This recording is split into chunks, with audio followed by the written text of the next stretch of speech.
Should 18-year-olds gamble on sports? Well, in Kentucky, it's legal. Now, welcome to the Commonwealth Matters. I'm your host, Richard Nelson. Thank you all so much for joining us. In 2023, the Kentucky State Legislature legalized sports betting. It was projected that the state would bring in about $27 million in annual state revenue. This is additional money. That money was actually exceeded in its first year. Governor Andy Beshear praised it. Legislative leaders who wanted this passed, they praised it as well. Since then, we've seen that sports gambling is wildly popular in the Commonwealth. But here's the question.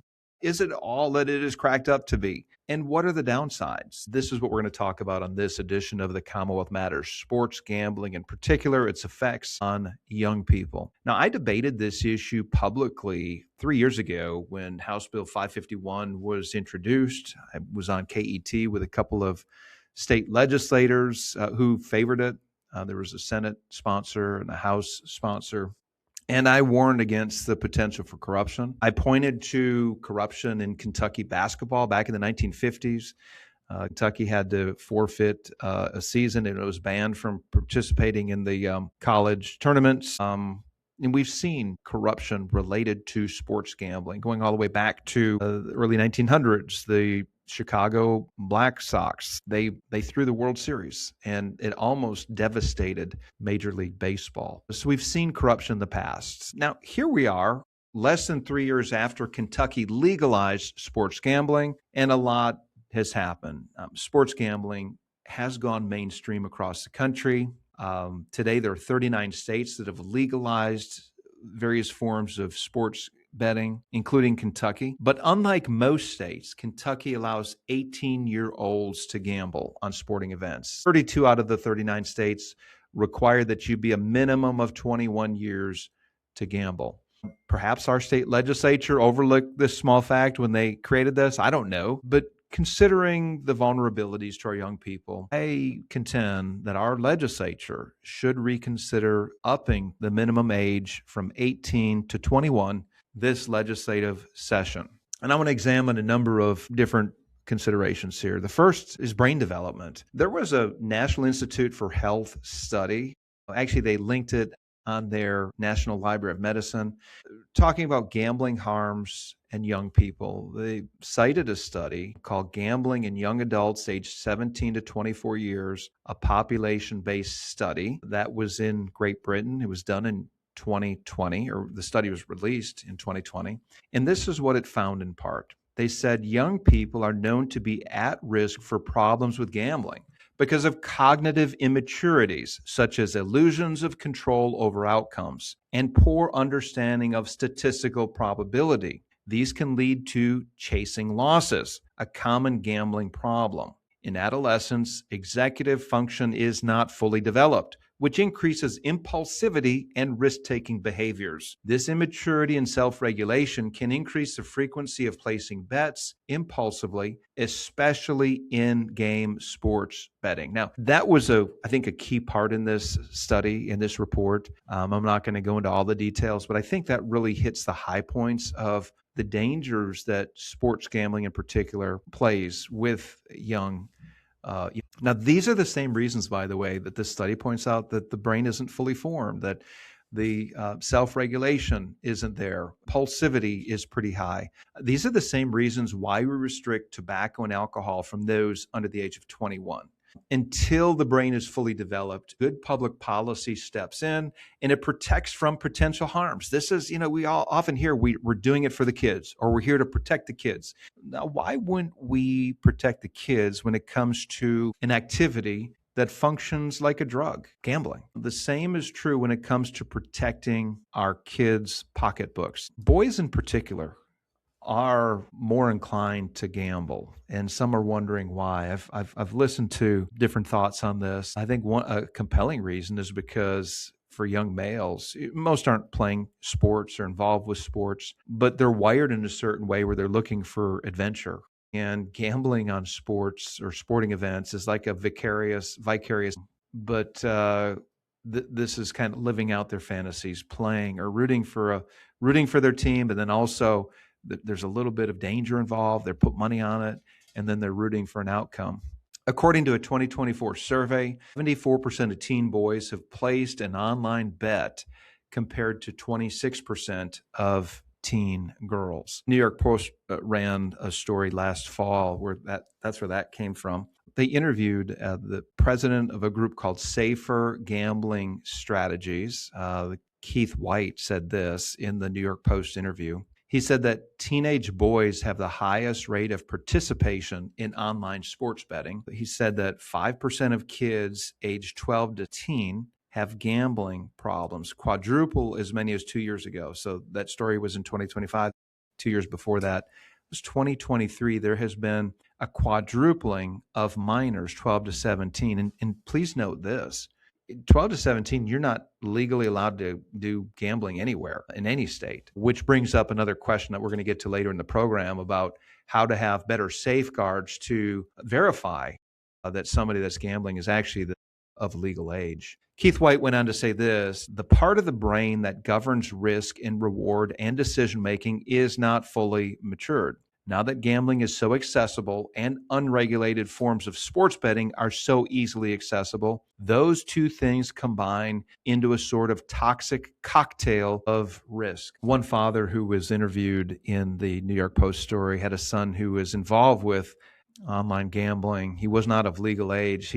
He said that he sees gambling as teenage boy kryptonite. He said this: they all think there's a level of skill and knowledge that they have. They feel like they have some sophistication and can beat the system, beat the man. It's the mindset of teenage boys. They feel like, I'm smarter than adults. I can figure this out. And of course, you and I know that you can't figure it out. When you have a wager, it's out of your control, the outcome of the event. Who's going to win? Who's going to lose? Now, here's the downside. Consider that those adolescents who are gambling are developing addictions. According to one study, 7.6% of boys in this country are considered problem gamblers, compared to only 1.8% of girls. Again, it's boys who are doing the majority of the online gambling, but girls are increasingly more involved as time goes on. Couple this with the widespread cynicism that younger generations have today. They believe that the deck is stacked against them. They believe that they can't get ahead. They don't see a way where they can move from their parents' homes, buy their own home, and establish their independence. And you put something like this in front of a lot of young boys, and I just wonder if some are saying, well, who cares? It's systems against me. I can't get ahead anyway. I'm just going to go ahead and gamble and try to strike it rich. And that is the message, by the way, that all of the gambling apps, those who own the casino, if you will, they're saying, hey, you're going to get rich and you can have fun doing it too. And I'm afraid a lot of young people are buying into that. DraftKings and FanDuel's, the sports apps, they dominate the airwaves, especially during live events. And this is often too much for young people who, a lot of them are doing the sports betting. It's too much for them to resist. And it's no longer just gambling on the outcome of games. Is my team going to win? And are they going to beat our arch enemy? It's no longer that. It's the prop bets. It's fast paced. It's the in-game betting. And this can be dangerously addictive. And that's where a lot of the bets are coming from. It's the in-game betting. A couple years ago, NCAA officials saw the problem of more and more young people wagering on sporting events. So they conducted a survey of 3,500 18 to 20-year-olds. So these are college-age students. They did this survey across the country, and they're trying to better understand sports wagering behavior of these college-age students. NCAA President Charlie Baker said that the goal was to better understand what student athletes are experiencing on their campuses and among their peers, so we can best help them deal with the potentially disruptive dynamic of legal sports betting. Here are a few important findings from that 2023 survey. They found that 67% of college students living on campus, these are college students across the United States, 67% are bettors, and they tend to bet at a higher frequency. 41% of college students who bet on sports have placed a bet on their school's teams, and 35% have used a student bookmaker. By the way, that's an illegal gambling avenue. Student bookmakers are not allowed to take bets. One of the reasons why we were told to legalize a framework for sports betting at the state level was to get it out of the shadows, to get the shady bookmakers, those who were shaving money or those who were corrupting the gambling, is to get that out. And here we see that that has precisely not happened when you have a third of bets placed with student bookmakers. All right, another important finding from this study was that 16% of college-age students engaged in at least one risky behavior, and 6% reported that they have previously lost more than $500 on sports betting in a single day. Now, I don't know about you, but there aren't too many college students that can afford to lose $500 in a whole semester. But this is a large number, 6% of college students who are betting, reporting $500 losses in a single day. 70% of these risky gamblers believe consistent sports gambling will increase their monetary earnings. Hold on, stop, time out. These are college students who should know something about math and statistics, and yet the number is 70% of these gamblers. These are smart people. They believe that consistent sports gambling will increase their monetary earnings. Friends, something is wildly wrong with that number, because in the end, the house always wins. If FanDuel and DraftKings were losing money over time, they wouldn't be in business. They prosper, and they actually rake in billions and billions of dollars, and billions are wagered because in the end, the house always wins. And for any number of people, you're looking at, more than 2 out of 3 college students who think that they're going to actually make money. No, not happening. And they're going to find out the hard way. They're going to end up losing for the most part.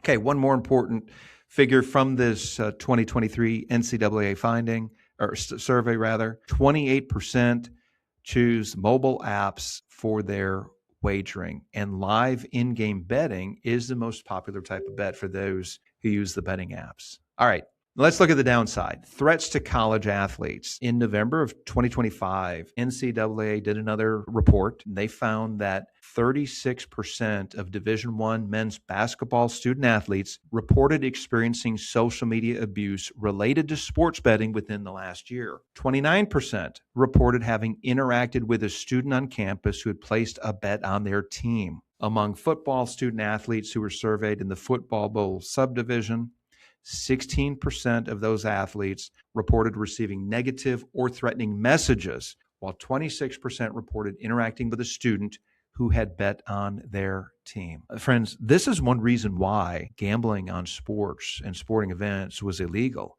because the proximity of corruption is so close. It's not a casino game. It's not going and playing blackjack or pulling the handle on a slot machine. It's actually players who are there, in this case, college student athletes who are there on campus with their peers, some who've placed bets on their team, and with peers who've placed bets and they've lost on their team. And in this case, over 1 out of 3 Division I men's basketball student athletes received social media abuse, threats from their peers. A 2024 study found that 1 in 3 high-profile athletes in the NCAA received abusive messages from bettors.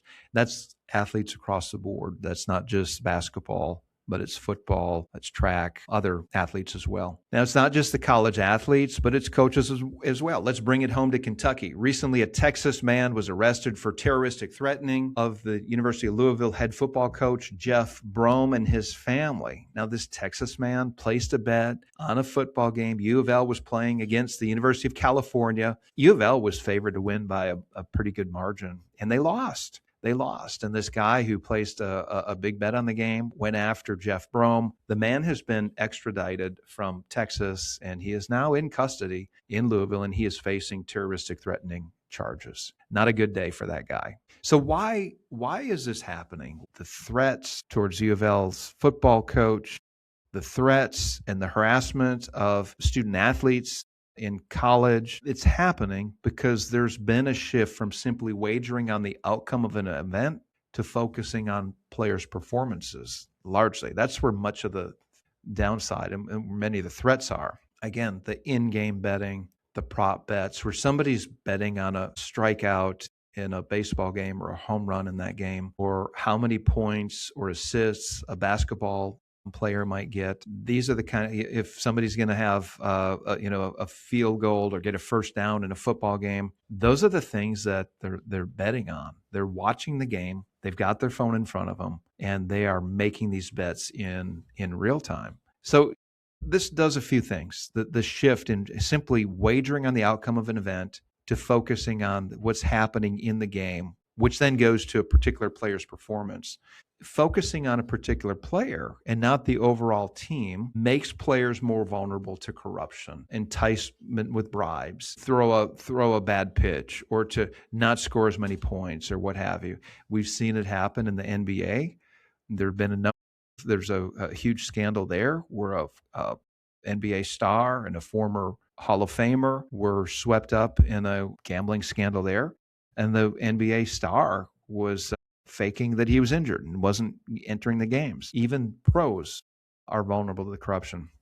Here's the other side. Players become targets when they simply do not perform well. Even if it was a legitimately bad day, then they're targets of harassment, and that's unfair to them as well. Corruption of college athletes. Let's focus on this. The NCAA, by the way, they do not allow any advertising for the sports apps, the DraftKings and FanDuel. It's the only major sports league in the U.S., if you can call it a sports league, to prohibit any commercial partnerships with sports books. And I think that's a mistake. The NFL, I think, is going to regret it. Major League Baseball, the NBA, I think they're going to all regret partnering with sports books. Fortunately, the NCAA said we're not going to partner with them. You see corruption of college athletes. According to the NCAA, there are 30 open investigations into the corruption of student athletes. A dozen. Some of those cases have been resolved. There's a proverb that says, when a land transgresses, it has many rulers, but with a man of understanding and knowledge, its stability will long continue. The idea here is that when people live without regard to their neighbors and without moral boundaries, then you need more government to restrain people who've gone off the rails. So if people are going to flourish, God's truth must be embraced. After all, God tells us who we are, what's our purpose, and how to live in harmony with our fellow man. Christians should understand what God's Word says and how to think biblically about the issues so that they can engage well. To stay up to date with what's going on in Kentucky, subscribe to CPC's newsletter. Go to CommonwealthPolicyCenter.org to subscribe, and you can also find other resources there. Thank you, and may God bless you. Let's talk about the corruption of student athletes in college. According to the NCAA, there are 30 open investigations into corruption of student athletes. Now, some of those cases have been resolved. 12 student athletes have been permanently banned from NCAA competition because they were involved with gambling schemes. The NCAA Committee on Infractions released its findings to the NCAA enforcement investigation, uncovered violations by 3 student athletes who competed in men's basketball at Fresno State and San Jose State. I'm reading from this report. As part of a coordinated effort, the student athletes bet on their own games, one another's games, and/or provided information that enabled others to do so during the 2024-2025 regular season. 2 of the student athletes then manipulated their performances to ensure that certain bets were won. As a result, they violated ethical conduct rules, triggering permanent ineligibility. The individuals are Michael Robinson, Steven Vasquez, and Jalen Weaver. They were released from their respective teams and they're no longer enrolled at their schools. Friends, corruption is real. When you have a young person who is in college and they could possibly, get some money, extra money, which seems harmless. I think that the temptation in many cases is too strong for them to resist. Let's go back to something I talked about earlier in the program, that the human brain isn't developed until the mid-20s. We're talking about 18-year-olds, 19, 20-year-olds. Do you think that they can withstand the kind of temptation? Truly considering the consequences of their actions? And I think in many cases, the answer is no. Now, they're accountable, and they need to face the consequences when they're involved with a gambling scheme. But it's not fair to put student athletes in that position. So here are a couple of propositions. We're going to try to bring this together. I propose that in Kentucky, we work to change the legal age of sports gambling from 18 to 21. Here's what KRS 230-805B3 says. This is the sports gambling legalization statute to prevent access to sports wagering by any person under the age of 18 at a licensed facility and online via website or mobile application. I'm proposing that we change one word. Any person under the age of 18, let's put the word 21 in there. Let's increase it to the age of 21. Look, we do it in other ways to protect our young people. Let's do it here. When it comes to sports gambling, who would be opposed to this, by the way? We'll see, because my organization plans to, and we already have had conversations with legislative leaders talking about this. This would be a good first step to protect our young people. How about better safeguards from minors who are betting on sporting events? In this New York Post article that I referenced earlier, underage gambling is an emerging epidemic. They say that some 90% of high school students surveyed by the New York Council on Problem Gambling said that they'd gambled at least once in the past year. So not only should we increase the age of gambling on sporting events from 18 to 21, but there need to be better age verification safeguards to keep minors, high school kids, 15, 16, 17-year-olds, to keep them from accessing the gambling apps and to placing bets. How about let's start with that? And in Kentucky, we need to perhaps look into that to see if that can be strengthened as well. How about banning prop bets? This is the in-game prop betting. This is the compulsive. It can be very addictive. It's where people can burn through a lot of money very quickly, whether or not the team is going to get a first down, or whether or not the quarterback will have a passer rating of so many percent, or whatever it might be. They're actually placing live in-game bets, which is addictive. The other thing that could do is if we banned prop bets, it could offset the corruption. Again, if you're simply placing a bet on the outcome of a game, that's one thing. But if you're betting on the performance of a player, that's quite another. And that could lead to harassment. It could lead to threats. It could lead to bribes of that particular player. So how about banning prop bets? One thing, kind of a side note on what the NCAA has done, they realize the threat that sports gambling poses to the integrity of its games. And they've successfully petitioned 4 states to eliminate player-specific prop bets on college athletes. What a great idea. Let's remove the prop bets where you just can't place a bet on a certain player, on how they're performing, what they're going to do in a game. That, again, that's a buffer against corruption, common sense. And anybody who wants to see sports gambling continue and minimize the corruption, I don't see how you could be opposed to that. Let me close with a couple of thoughts and put a bow on this with some biblical principles. By the way, you're not going to find a biblical principle or a biblical passage that says thou shalt not gamble. Some people might point to the disciples casting lots to see who would take Judas's place after Judas committed suicide.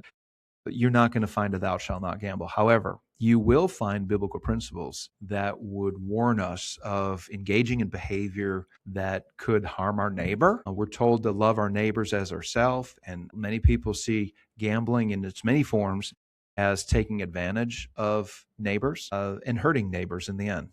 Many people are hurt by gambling. Consider this. Proverbs 20 through 22 says this: if one curses his father or mother, his lamp will be put out in utter darkness. An inheritance hastily gained in the beginning will not be blessed in the end. And this verse 21 I want us to focus on. An inheritance, a large sum of money that you get all of a sudden all at once in the beginning, isn't blessed in the end. I would say a jackpot hastily gained in the beginning is not blessed. There is a curse. In fact, there was a documentary years ago called The Curse of the Lottery that followed the lives of people after they won big jackpots. And for many of them, it didn't end well. Proverbs 28:18 through 20 says this: whoever walks in his integrity will be delivered, but he who is crooked in his ways will suddenly fall. Whoever works his land, and here's the one I want us to focus on, whoever works his land will have plenty of bread, but he who follows worthless pursuits will have plenty of poverty. You know, when you're sitting there with your gambling app and making in-game prop bets, you could make a strong case that that's a worthless pursuit. Statistically, you will not win. Statistically, you are more likely to lose than win. Statistically, a certain percentage will develop an addiction or a compulsion. You've got to ask yourself, is that something you want to spend your time and energy on? Think about that. In the meantime, let's pray for our state legislature. They are in session right now. Let's pray that God would grant them wisdom and insight as they consider making laws for us that are just and good. And let's pray that they will increase the age of gambling in Kentucky, at least on sporting events, from 18 to 21. All right, that's all the time we have. Thank you all so much for joining us. God bless you and enjoy your day.